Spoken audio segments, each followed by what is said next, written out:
এই শীতকালীন শ্বাসকষ্টের রোগ এর কারণ এবং প্রতিকার নিয়ে একটু একটু করে আমরা জানবো, এটি আজকে আমাদের আলোচনার বিষয়।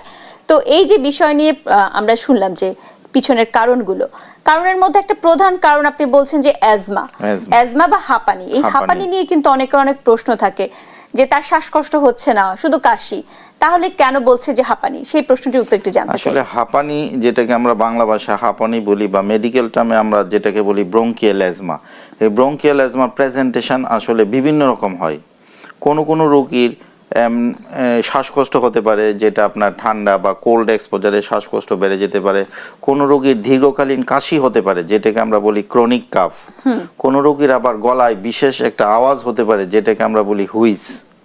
আবার কোনো রোগীর একটু কাজ করলে বুকে ব্যথা হতে পারে। তাহলে অ্যাজমা মানেই যে শ্বাসকষ্ট, এটা ঠিক না। অ্যাজমা রোগটা কিন্তু বিভিন্নভাবে প্রেজেন্টেশন হতে পারে। ড্রাই কফ হতে পারে, শ্বাসকষ্ট হতে পারে, গলায় অ্যাবনর্মাল সাউন্ড হতে পারে। তাই বিভিন্ন ধরনের উপসর্গ হিসেবে অ্যাজমাটা প্রেজেন্ট করতে পারে। অ্যাজমা বলি বা অন্যান্য কারণই বলি, তো সবকিছু এই যে শীতকাল আসলে হঠাৎ করে যেন তীব্রতা বাড়ছে, এর পিছনে বাংলাদেশের আবহাওয়ার প্রেক্ষিতে কি কোনো কারণ আছে?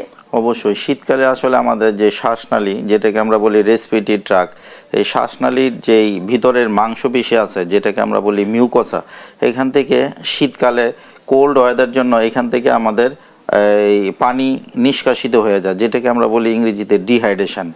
শুষ্কতা সৃষ্টি হয়, আমাদের শ্বাসনালীটা শুষ্ক বা ড্রাই হয়ে যায়। এবং এই ড্রাই শ্বাসনালীটা আমাদের ইনফেকশন, ভাইরাল ইনফেকশন বা অন্যান্য কারণে এটা প্রিডিসপোজিং ফ্যাক্টর বা ট্রিগার ফ্যাক্টর হিসেবে কাজ করে। এই জন্য শীতকালে আসলে অ্যাজমা, সিওপিডি এই রোগগুলোর প্রকোপ এই ড্রাই রেসপিরেটরি ট্র্যাক্টের জন্য বেশি হয়।